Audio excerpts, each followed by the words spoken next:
Sveiki visi, vėl sveikinuosi su visais live formatu, kuris yra šioks toks iššūkis, bet kartu ir toksai įdomus formatas ir dabar matysiu ir komentarus, jeigu jų bus, tai galėsiu ir tuos klausimus atsakyti. Tokia savaitės apžvalga, sakykime, po praeito karto, tai labai svarbus dalykas įvyko. Trečiadienį mes gavome Lietuvos vyriausiojo administracinio teismo sprendimą, kuris gal kitoks buvo negu aš tikėjausi, bet labai svarbus sprendimas tame, kad dabar aiškiai yra pasakyta, jog Sveikatos apsaugos ministerijos ir ligonių kasų teisės aktai yra priimti neteisėtai. Tai reiškia, čia kalba apie pačią tokią principinę nuostatą, kad reiškia, tas buldozerių važiavimas buvo neteisėtas, yra neteisėtas. Ir aš labai džiaugiuosi iš tikrųjų tuo, labai džiaugiuosi tuo, kad teismai yra nepriklausomi, kad yra verta kovoti už tą teisybę, kad kartais reikia sukąsti dantis ir kantriai laukti, bet jinai vis tiek ateina. Aš gal pasigendu to, kad vieno dalyko, kad kas nėra užfiksuojama viešoje erdvėje, kad apmokėjimo tvarkas reglamentuojantys teisės aktai ateina iš ligonių kasos, reiškia, tai tam procese dalyvauja ir ligonių kasa labai stipriai, o ministerija juos pasirašo ir, aišku, čia ministrės tokie komentarai įdomus buvo, nežinau, gal nepasiruošęs žmogus tokiem dalykam, bet įdomiausias dalykas yra tas, kad ta komanda, kuri stūmė šitus įsakymus, jau yra labai pasikeitusi. 2 viceministrės iš ministerijos jau yra išėjusios, kurios buvo didžiulės proponentės to. Pasikeitė ir, aš to užsikrausiu iš naujo, premjero patarėjas, kuris labai stipriai stūmė šitą. Ir realiai dalykai, žmonės, kurie buvo aktyviai dalyvavo šitame procese, tai buvo ligonių kasų direktorius ir Sveikatos apsaugos ministrė, kuri priimant šitą teisės aktą, kuri pasirašant šitą teisės aktą buvo tikrai neapšilusi kojų, ten vos pusmetį buvo ministerija, reiškia, tai iš tikrųjų ėjo pagal tą tvarką, kurią sakė jai kiti kaip eiti. Ko aš norėjau, ko aš tikėjausi iš tikrųjų, nes mes dalyvavom, reiškia, kreipiantis į teismą, kuomet buvo derinimo procesas, mes sakėm, kad reiškia, toks modus operandi yra neteisėtas, kad čia yra didžiulis pakeitimas, tai yra sisteminė pertvarka, tai nėra kažkoks mažas pokytis, kad jį reikia nuodugniai išnagrinėti, kad jį reikia įvertinti jo poveikį, reiškia, ir panašiai. Ir tuos atsakymus,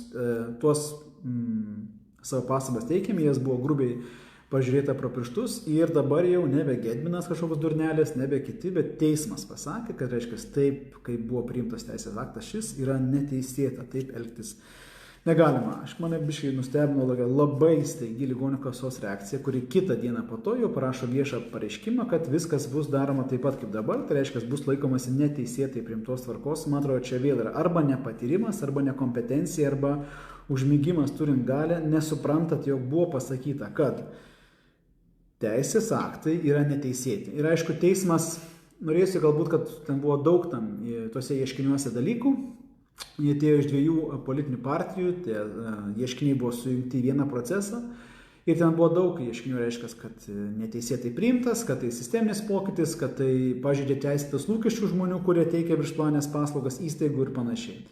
Bet teismas, reiškia, administracinis, jisai konstatavo, kad, reiškia, pamatė grubius pažeidimus pačioje priėmimo procese, reiškia, kad tai buvo nesilaikoma derinimo termino ir nebuvo atliktas poveikio vertinimas ir į kitą tiesiog nežiūrėjo. Bet tai nereiškia, kad kiti punktai, reiškia, teisėti lūkesčiai ir panašiai nebuvo pažeisti. Iš esmės, teisės aktas yra neteisėtas ir nežinau, ar čia iš gudrumo, ar iš nepatyrimo, ar iš bukumo, bet reiškia ministerija su ligonių kasom, kuomet pateikė šitą teisės aktą, kur iškart buvo žinoma, kad bus einama į teismą, apie tai kalbėjo specialistų organizacijos, pacientų organizacijos.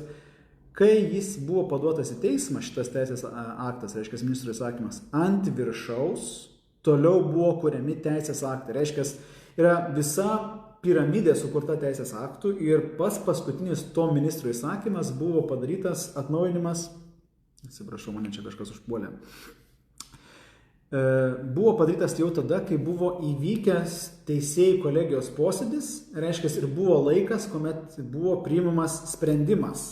Ir tame laikotarpyje, vėl naujas teisės aktas. Taigi, jeigu būtų teismas padaręs, kad atšaukiamas iškart ministro įsakymas, tai ne tik tais, kad būtų grįžtama prie tos senos tvarkos, bet nelabai būtų galima išeiti tai padaryti, nes jau atsirado ir nauji teisės aktai ant to paties seno įsakymo, dėl kurių nebuvo galima pateikti ieškinio.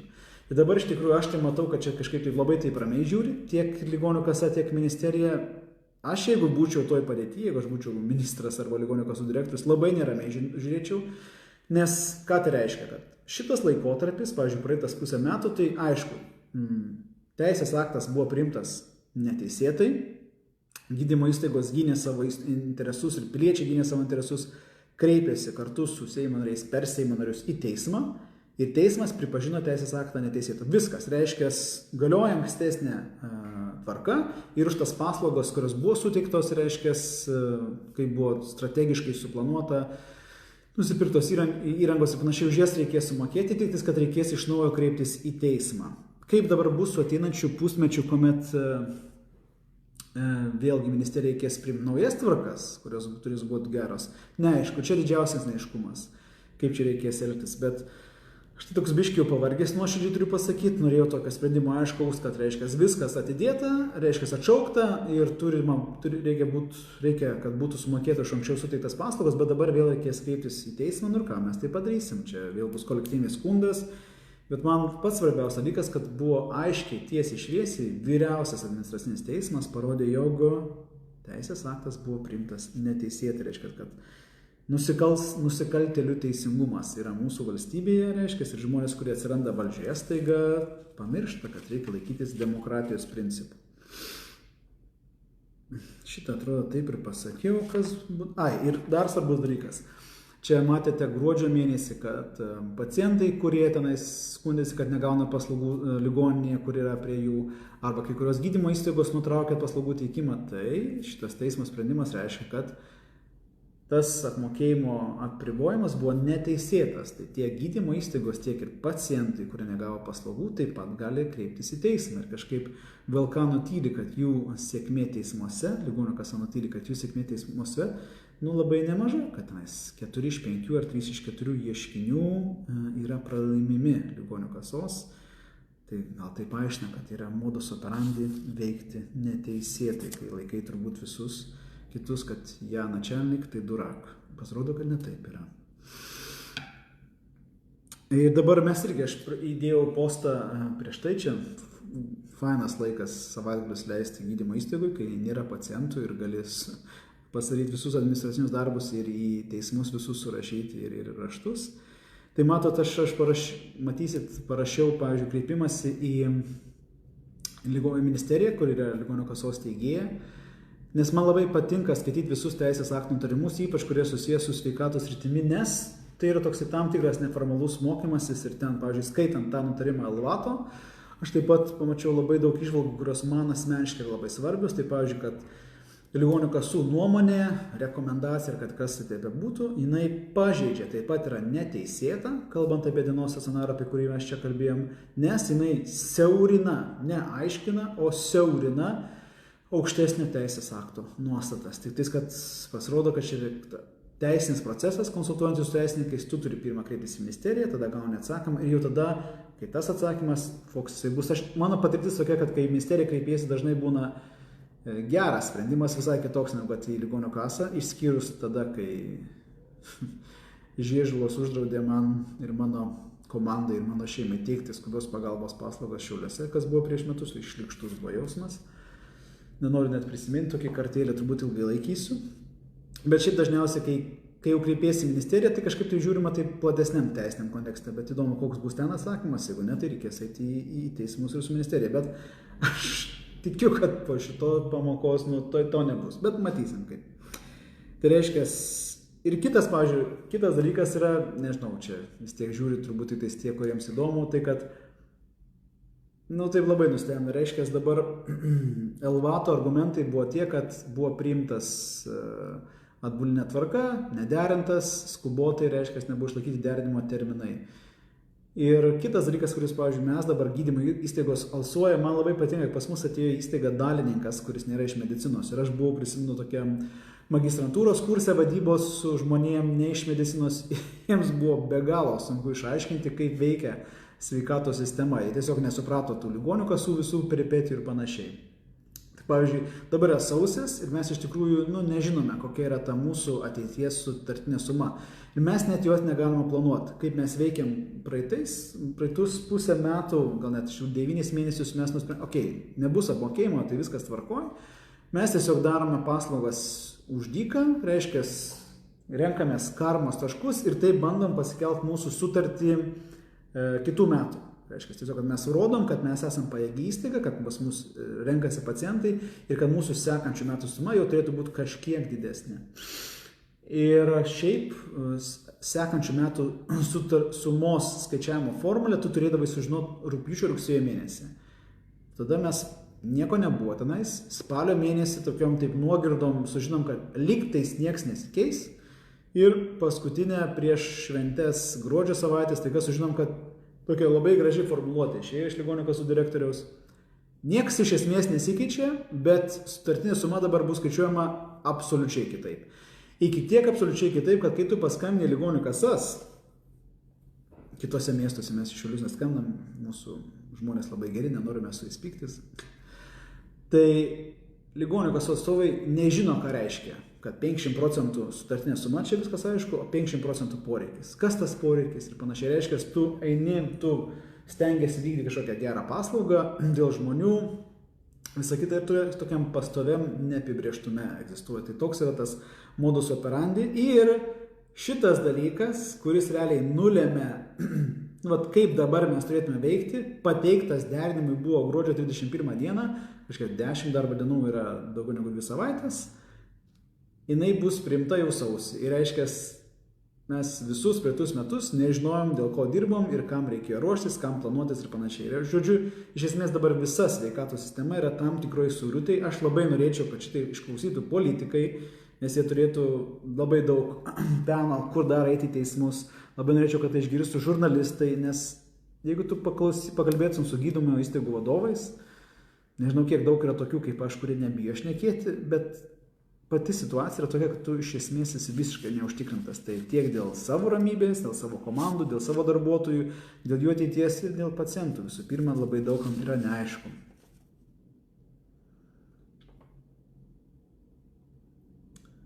Žodžiu, dabar tokia situacija, kad tiek daug yra neteisėtų teisės aktų, kad teismai turbūt užlūžtų, jeigu visą tai įskūstum jiems ir nežinai nuo ko pradėti, ką čia rinktis. Ir daug kas sako, man, nežinau, čia aš dar paskaitysiu, man kažkaip per mano naršyklę nerodo, bet aš gal surasiu būdą, kaip rasti tą jūsų komentarus. Rasiu aš juos. Matau, kažkas yra.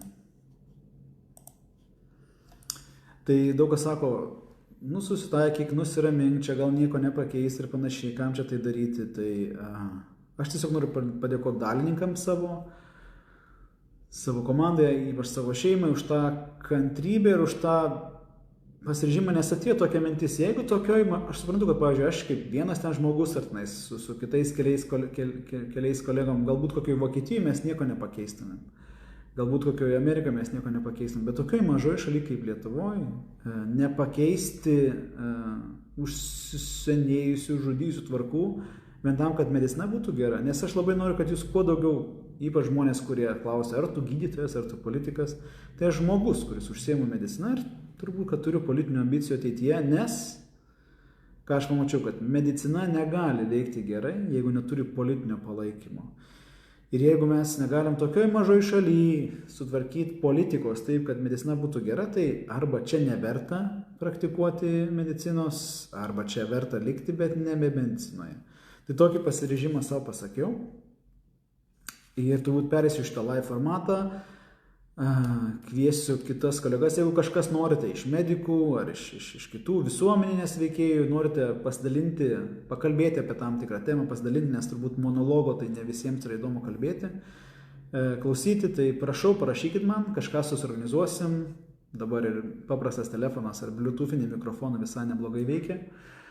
Labai norėčiau su Augustina Gerliakiene pakalbėti apie tą ligonių kasų taikomą persekiojimą gydytojų, kai koks biurokratas 4 bakalauro kursus pabaigęs, ne medicinos, tikrina, ar tu gerą vaistą išrašai. Čia yra siaubinga, eikit jūs ir gydykit tos žmonės. Nu, jeigu jums šitai, prasme, jeigu tu turi drąsos tikrinti gydymą, tai reiškia, tu turi turėti kompetencijos gydyti tos žmonės. Čia yra šlikštu, čia kaip gyvulius suvarinėja tos daktarus ir reiškia, kad turbūt labai daug daktarų sugyvulėja ir nekaip elgesi su pacientais, kaip turėtų.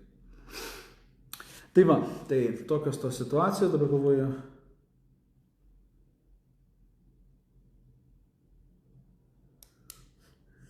Nu, matau, kad čia kažkokie keli komentarai yra. Diana sako, ar galite paneigti, gal ne į tą temą, kad gydytojams sveikų žmonių nereikia. Biznieriams nereikia sveikų žmonių, tiems, kurie žiūri į paslaugas, tiem nereikia žmonių. Arba įstaigoms, kitaip sakant, įstaigoms, kuo didesnė įstaiga, kuo daugiau tretinio lygio paslaugų, tuo jiems daugiau reikia sergančių žmonių.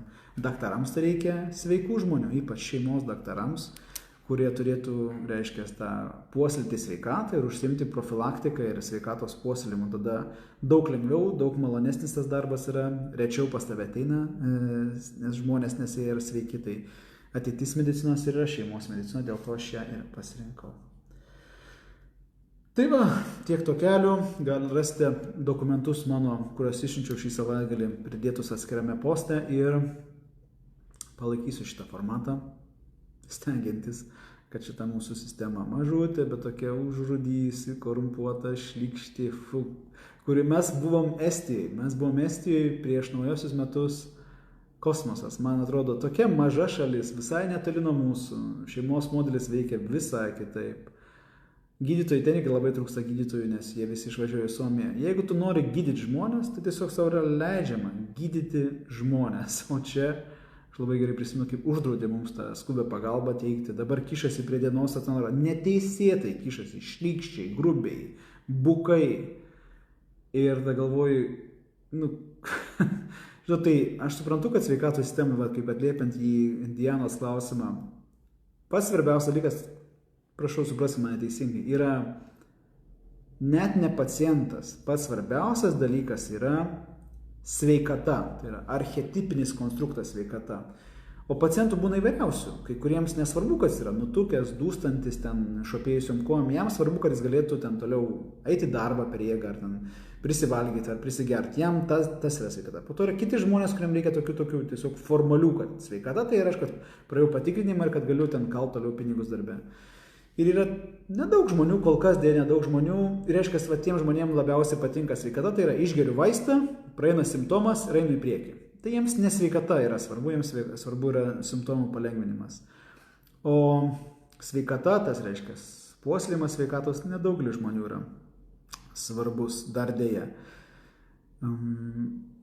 Bet kol kas, kol sveikata žmonių rūpinasi ne robotai, ne dirbtinis intelektas, ne dar kažkas, ne valdininkai, kurie rašo ten iš 10 aukšto dangoraižyje, sėdėdami prie kompiuterio, kad jūs va taip ir taip turi gydytis. Tai labai svarbu yra ir rūpintis tai žmonėm, kurie nusprendė būti medikais, kad jų sąlygos būtų geros, kad jie žmogiškai dirbtų. O jau tada tie, kurie grubiai elgesi, tada jau reikia tenai sankcijų, viso kito kontrolių ir panašiai. Dabar toks jausmas, kad valstybei trūksta gydytojų, trūksta slaugytojų, blogas paslaugų prieinamumas, didelės eilės, bet jeigu tu tik tais nori ateiti su inovacija, tu esi dubasinamas. Tai aš noriu pasakyti tiems visiems biurokratams, kurie tokius raštingus raštus daro ir ministerijoje, ir ligonių kasose, tai eikit ir gydykit tos žmonės. Nu, jeigu jūs taip viską sugebat, jeigu jūs tokie esat nuostabus, nepakeičiami, tai eikit ir darykit tą darbą. Eikit čia, priiminėkit sprendimus, po to žiūrėkit kaip tą. Aš pažiūrėjau, kaip aš tada jūs patikrinčiau, man atrodo, tik tais ar neatsidurtumėt baudžiamojo atsakomybė už savo nesąmonės. O dabar tai žinai, kai reikia žiūrėti, koks žmogus yra ir žiūrėti, ar tavęs kažkas nedabaus, tai visai ne tas toksai jausmas, koks turėtų būti.